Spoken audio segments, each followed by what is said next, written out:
Pak buat negosiasi bus Pak. Nanti kita lihat. Yang mau tanya Pak soal bea keluar Pak, soal bea keluar emas itu gimana sih Pak kalau dari Kementerian Keuangan? Soal bea keluar emas. Karena sekarang kan bea ekspornya nol kalau nggak salah.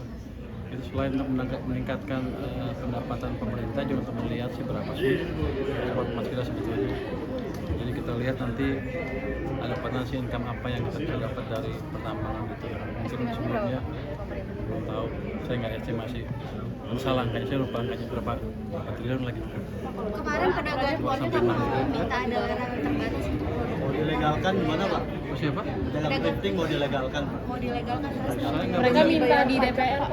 Saya nggak peduli sama pedagangnya. Pokoknya yang barang masuk ilegal saya berhentiin. Saya nggak mungkin buka pasar untuk barang-barang ilegal kan. Tapi mereka bersedia untuk bayar pajak sekitar 10% gitu, itu gimana Pak? Bukan saya, pokoknya masuk ilegal saya tangkap. Itu kan. Kalau Anda lihat cerita apa Al Capone zaman dulu, impor apa dari Kanada ke Amerika, alkohol kan. Apa alkoholnya beracun? Enggak, tapi karena melanggar undang-undang. Itu sama saya kerja seperti itu. Tapi sebenarnya seberapa membahayakan sih Pak? Ini ada datanya nggak berapa besar dampaknya ke ekonomi makro gitu Pak? Angkanya ada nggak Pak? Angka kerugiannya? Begini, saya kan selalu bilang kita kuat, besar. 90% dari domestic demand itu 90% dari ekonomi kita. Globalnya kacau balau, yang 10% itulah 20%. Kalau yang domestiknya dikuasai asing, dikuasai barang asing, apa untungnya buat pengusaha domestik selain pedagang-pedagang yang jumlahnya relatif kecil dibanding rakyat kita semua. Jadi saya memaksimalkan market domestik untuk pemain domestik.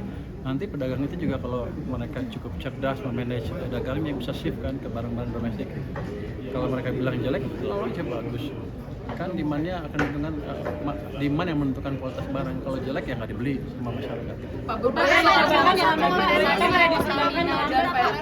soal kompensasi perkebunan dan PLN. Yang mana nih?